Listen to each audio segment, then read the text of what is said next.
Hola, buenos días. Mi nombre es Mauricio González Navarro, soy otorrinolaringólogo, adscrito al Instituto Nacional de Enfermedades Respiratorias en el Departamento de Investigación en Enfermedades Infecciosas.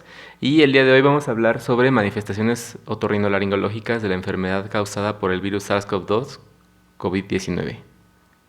Vamos a empezar.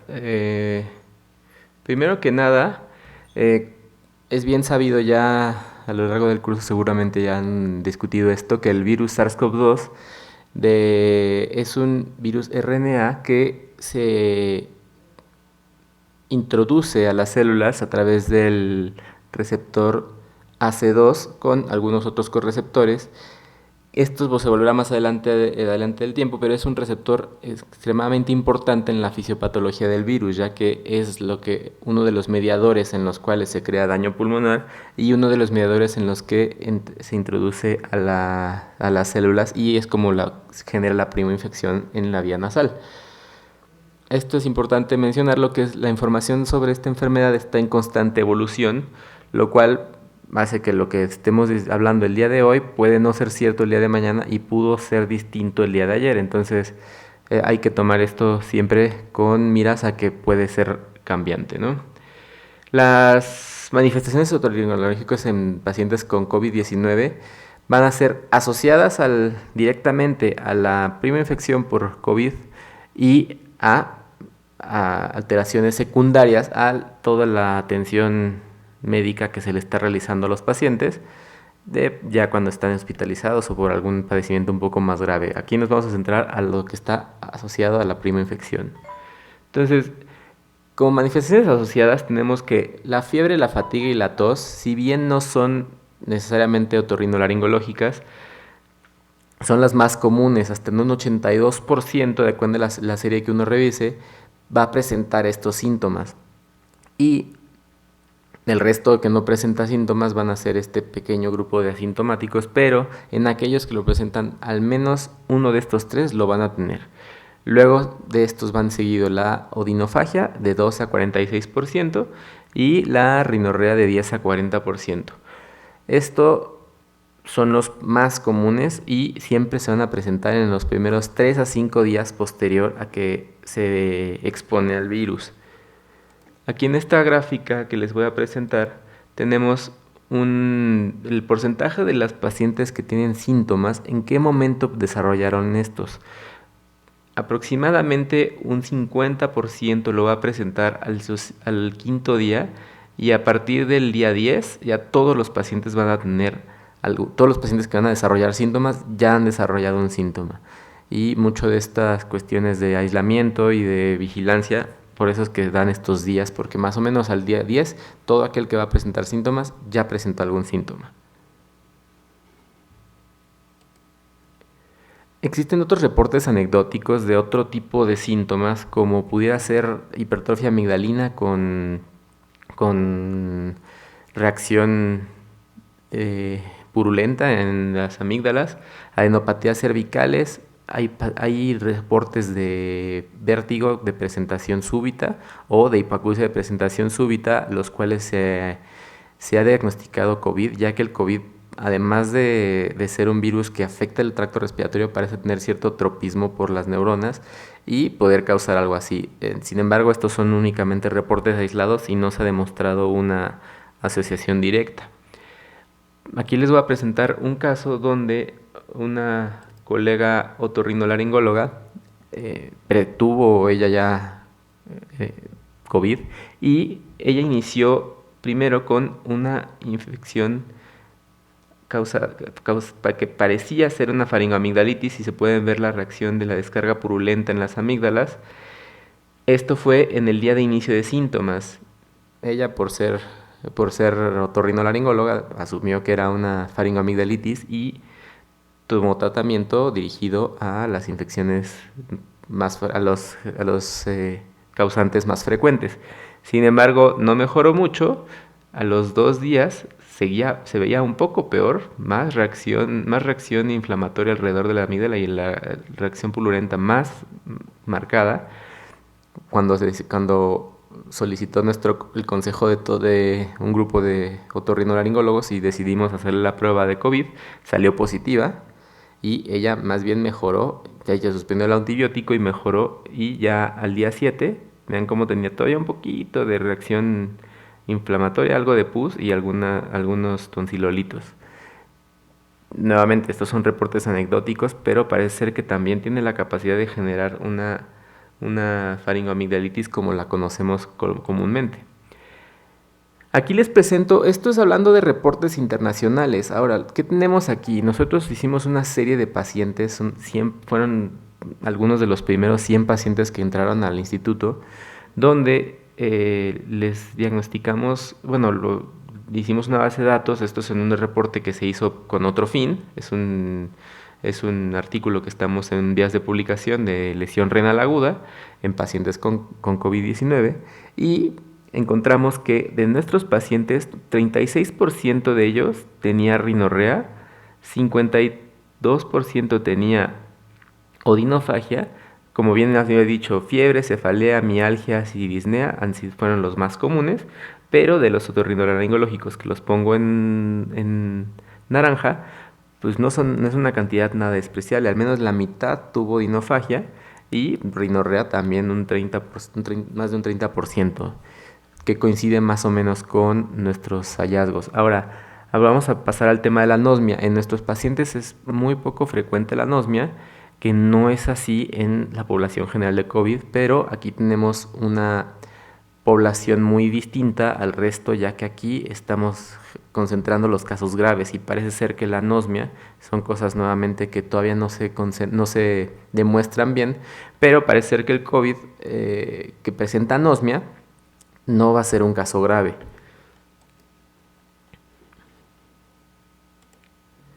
Entonces, hablábamos de la anosmia, y es un poco llamémosle lo más notorio que podemos encontrar en las cuestiones otorrinolaringológicas de la enfermedad.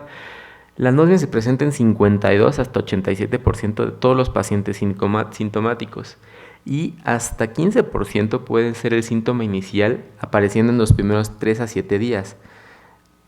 En algunos asintomáticos, incluso, bueno, asintomáticos entre comillas, el único síntoma que presentan es anosmia, y muchas veces es una anosmia que el paciente no la nota y es detectada ya sea porque, llamémosle por serendipia, que algún familiar le dijo alguna cosa de que huele a quemado y él no lo notó, o dijo la comida no me sabe y alguien le comentó que sí. Son cosas que se hallan por suerte, y es una de las formas frecuentes de presentación. Normalmente estos pacientes se van a recuperar entre 5 a 12 días posterior a que se resuelven los síntomas, de acuerdo al caso. En casos graves, más o menos de unos 20 días del cuadro, unos 5 o 12 días después, hasta 5 días en lo más rápido, ¿no? Y van a tener muchos de estos pacientes asociados a una disfunción gustativa entre 43 y 56%. Sin embargo, esta disfunción gustativa es más bien asociada al déficit olfatorio que están presentando que a un déficit gustatorio primario. Normalmente es secundario al trastorno de olfacción que están presentando los pacientes. Vamos a hablar un poco sobre esta neurobiología de la anosmia, porque es algo interesante y que nos ha dado un poco de luz sobre cómo es el mecanismo de transmisión del virus. Primero que nada, el olfato es algo que afecta la pérdida del olfato es algo que afecta la calidad de vida, ya que es una forma de cómo percibimos el mundo, cómo nos percibimos a nosotros mismos, y percepción tanto de placeres y peligros. Es algo muy muy común, y cuando la gente es un sentido que estamos tan acostumbrados a él, que en el momento en que lo perdemos es algo extremadamente notorio cuando lo perdemos de golpe, y porque es una de nuestras formas de conectarnos con el mundo. Ahora, esto se va a definir por factores anatómicos y factores fisiológicos. Vamos a revisar un poco de los factores anatómicos que tenemos ahí, y en los humanos tenemos, en general casi todos los mamíferos tenemos dos tipos de nariz, llamémosle. Una nariz olfatoria y una nariz respiratoria. La nariz respiratoria es como del 60% inferior de la cavidad nasal, Eso va a ser la nariz respiratoria. Esa nariz lo único que está dirigida es a mandar el aire hacia la vía aérea. Lo único que haces con los cornetes es calentarlo, modificarlo y dirigirlo hacia la parte inferior. Y en la fosa olfatoria, que es el tercio superior de la nariz, se va a dividir en dos: el vestíbulo olfatorio, que va a ser a partir del cornete medio hacia arriba, y la fosa olfatoria como tal, que va a ser a partir del cornete superior hacia arriba.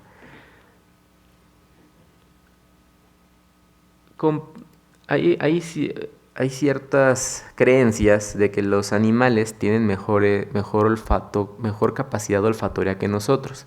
Y si bien es cierto, porque tienen esto es más que capacidad, es que tenemos más o menos sí tienen más receptores a olfatos, pero es más que tienen una cantidad mucho más grande de neuronas que detectan los olores. En general, en cantidad de genes no hay tanta diferencia y en cantidad de receptores tampoco la hay. Sin embargo, en los humanos tenemos que la zona olfatoria va a ser únicamente este pequeño pedazo, y en los animales, por ejemplo en los perros, va a ser todo parte frontal del cerebro. Entonces es mucho más frecuente, y toda su la nariz respiratoria va a ser únicamente esta parte de abajo, y la nariz respiratoria es todo esto. Entonces los perros, por ejemplo, que en este caso tienen una mucho mejor capacidad olfatoria, pero porque su nariz está diseñada para retener los olores. Entonces es para ellos más fácil irlos siguiendo y reteniendo. Por ejemplo, nuestras fosas nasales, la diferencia con los animales o mamíferos es que ellos tienen esta hendidura, que esa hendidura lo que hace es que cuando uno exhala y quiere volver a inhalar, la exhalación va a dar un giro hacia adentro y por la hendidura se vuelve a meter.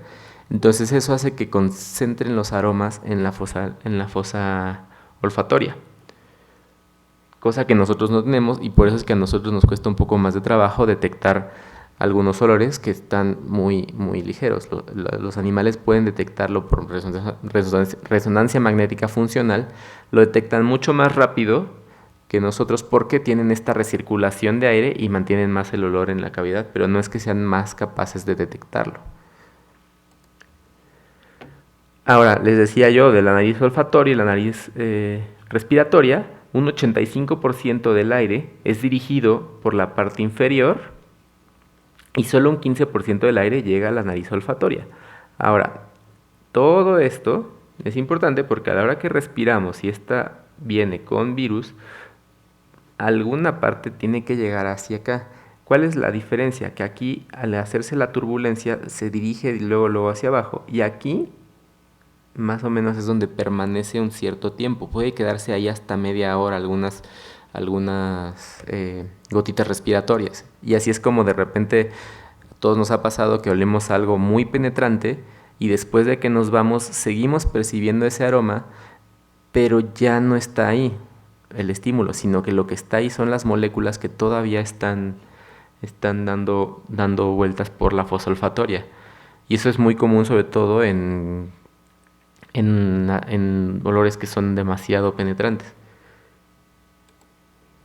Y anatómicamente tenemos, por ejemplo, este es un esquema donde se han retirado la mayoría de las estructuras anatómicas. Es una visión endoscópica desde abajo hacia arriba. Tenemos que este va a ser el seno frontal y la base del cráneo. Todo esto es el cerebro. Tenemos que aquí está el corte del cornete medio y aquí está el tabique nasal. Todo lo que está entre el tabique nasal y el cornete medio es la fosa olfatoria. Aquí es donde se van a permanecer los olores. Todo esto van a ser el laberinto etmoidal de un lado y de otro, y la lámina papirácea, que va a ser el ojo de ambos lados. Eso se ve muy grande en el esquema, pero realmente esto es 1 centímetro cuadrado de ambos lados. O sea, aquí mide 0.5 y aquí medirá 1.5 centímetros de longitud.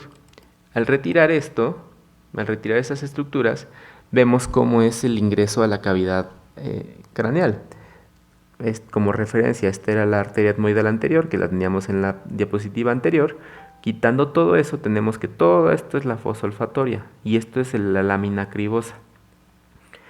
Todos esos hoyitos es por donde ingresan todos los axones de las neuronas del bulbo olfatorio hacia el epitelio respiratorio y viceversa. Son neuronas que son bidireccionales. Entonces, eso traducido a nivel celular, tenemos que del bulbo olfatorio vamos a tener tanto las neuronas que van a llegar del epitelio respiratorio hacia arriba y van a hacer toda la sinapsis con sus otras células y vamos a tener ahí también el sistema inmune innato del cerebro. En el epitelio olfatorio vamos a tener particularmente 4 células son importantes, que son estas son las neuronas sensitivas olfatorias, las células microvellosas, que son estas cafecitas, las células caliciformes, que son las naranjas, que son las que producen moco, y las células sustentaculares, que van a ser todas estas que están por debajo. Entonces, estas 4 células son importantes y vamos a ver por qué, porque son aquellas que representan, bueno, más bien expresan estos receptores AC2 de la enzima convertida de angiotensina y son las que permiten la entrada del virus a las células y de ahí la transmisión de la primera infección. Este epitelio olfatorio es distinto al resto de la mucosa, que por ejemplo está en verde, que se fijan únicamente tiene las células basales, que van a ser similares a las sustentaculares, las células secretoras o células caliciformes y las ciliadas, que van a ser aquellas que van a barrer el moco hacia la nasofaringe. Entonces, noten cómo es diferente uno de otro, ¿no? Y esto, en microscopía electrónica lo tenemos que es así. Estas son las neuronas olfatorias. Vean cómo sacan los axones hacia donde donde van a percibir los olores, las células de sostén, las células ciliadas y las células basales. Entonces, estas de sostén y estas ciliadas son las que van a estar expuestas y son las que van a recibir todo el virus.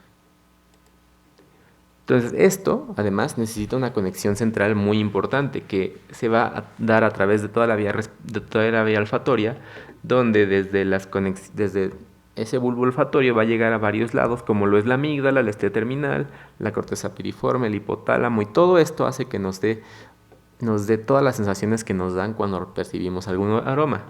Y tienen una vía química común, que es donde se da el problema con el gusto, porque al tener una vía química común con el par 5, el par 9 y el par 10, vamos a tener una alteración. Al juntarse, si no está transmitiendo bien la señal, no va a transmitir bien las otras señales y se da este tipo de disfunciones. Ahora, platicábamos del receptor de enzima convertida de angiotensina. El tipo 2 se ha demostrado que está abundantemente en el epitelio nasal y particularmente en la fosa respiratoria, en la fosa olfatoria, porque se presenta justo en esas células epiteliales ciliadas y en las células caliciformes del bulbo olfatorio. Lo hay en toda la cavidad nasal y la nasofaringe, pero es muy común que esté ahí en esas zonas, porque son células que tienen que estar muy expuestas y con poca cantidad de moco para que los olores puedan permear hacia allá. Incluso la cantidad de receptores que presentan en esta área es mayor que en las células pulmonares.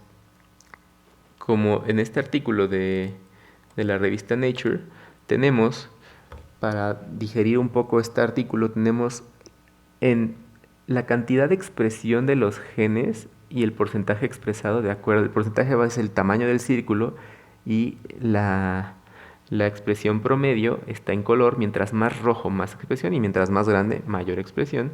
Y vean cómo el gen AC2 está cuando hay exposición al virus SARS-CoV-2, hay mucho más expresión en todas las células nasales, en las caliciformes y en las ciliadas, que en las pulmonares. Y en las pulmonares también suele ser en las células basales, en las células ciliadas, más allá que en los neumocitos. Ahora, esto es lo mismo, nada más que es de dos muestras distintas, de dos artículos diferentes, pero es notorio como en la nariz es mucho más frecuente la presentación de estos expresión de genes. Ahora, es importante mencionar que en las neuronas no se ha demostrado receptores AC2, lo cual nos indica que la anosmia no es mediada neuralmente, sino es mediada por la inflamación alrededor. Y esto se ha encontrado que hay reportes de pacientes con anosmia que muestran inflamación del bulbo olfatorio sin haber afectado nada de las estructuras intracraneales. Solo afectan ahí. Y ahorita les voy a mostrar la imagen de resonancia magnética. Se sabe también que hay muchas manifestaciones neurológicas de los pacientes, pero la mayoría de estas se suelen encontrar asociadas a alteraciones vasculares, que es bastante conocido que el COVID genera muchas alteraciones vasculares. Pero todavía no se ha demostrado al 100% porque hay algunos reportes que sugieren que, si bien no entra directo a la neurona, entra por contigüidad. La célula de sustento de la célula caliciforme está infectada y por contigüidad, por las uniones intercelulares, está pasando de uno a otro. Y como les decía, estos son estudios en ratones modificados, donde tenemos los tipos de células que hay en el bulbo olfatorio. Estas de gris oscuro son las neuronas olfatorias, y aquí tenemos la cantidad de expresión de genes. Mientras más azules, más vamos a expresar los genes, y si se fijan, los genes AC2 se presentan más bien en las células ciliadas y en las sustentaculares, y el TMPRSS2, que es uno de los correceptores que se requieren, está también expresado en todo esto. Pero fíjense cómo en la parte gris, donde debería ser las neuronas olfatorias, prácticamente no hay ese gen. Y sí, los genes que sirven para captar los olores. Ahora, les hablaba yo de las inflamaciones en el bulbo olfatorio. Miren cómo estos son este es el mismo caso de una paciente italiana que precisamente ella era asistente médico en un hospital, que se infectó y su único síntoma fue anosmia. Trabajaba en el departamento de radiología, entonces le hicieron una resonancia magnética y miren cómo hay una inflamación importante de toda esta región que es directamente el bulbo olfatorio. También aquí en la parte inferior de la base del cráneo, cómo está inflamado. De un lado, esta inflamación se detecta por una hiperintensidad en la secuencia T1, y a los 15 días, cómo esa hiperintensidad ha desaparecido por completo. Y ella ya había resuelto sus síntomas para este entonces. Ahora, este es otro caso distinto donde además aquí toda esta es la zona del bulbo olfatorio. Aquí la tenemos un poquito más caricaturizada, donde tenemos todo este bulbo olfatorio que le ponen en rosa y está aumentado. Es claro, como sin ver la caricaturización, es claro ver cómo este bulbo olfatorio está aumentado de volumen a comparación de esto que fue 10 días después. Y esto era una sinusitis etmoidal muy localizada que llamaba la atención. Parece ser que también estaba asociado a la enfermedad por COVID, que aquí la marcan justo en verde con el asterisco. Y como ha resuelto, si bien no está 100% resuelta, ha mejorado considerablemente en esos 7 a 10 días.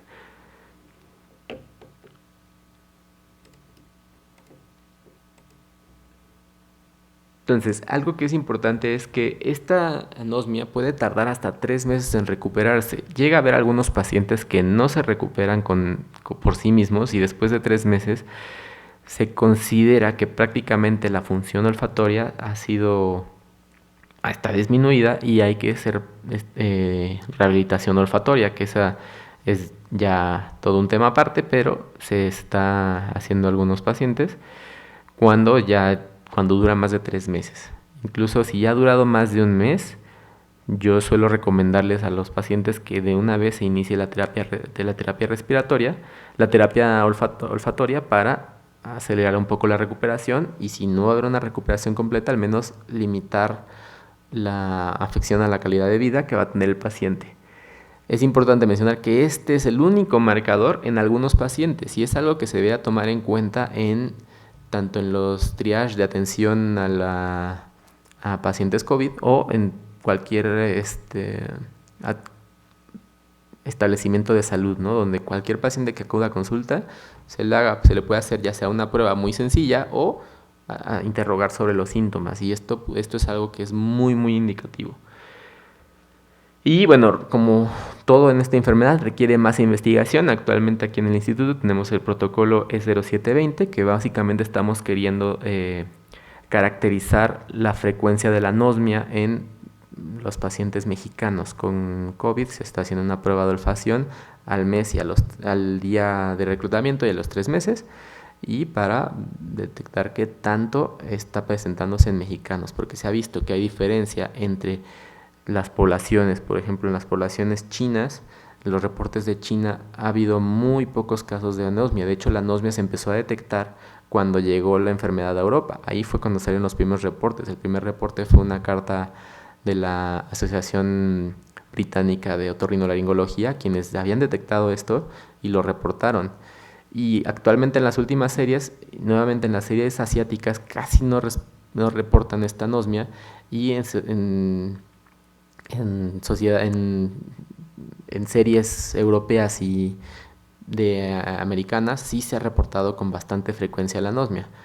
Entonces ese es un punto donde podemos incidir para el diagnóstico temprano.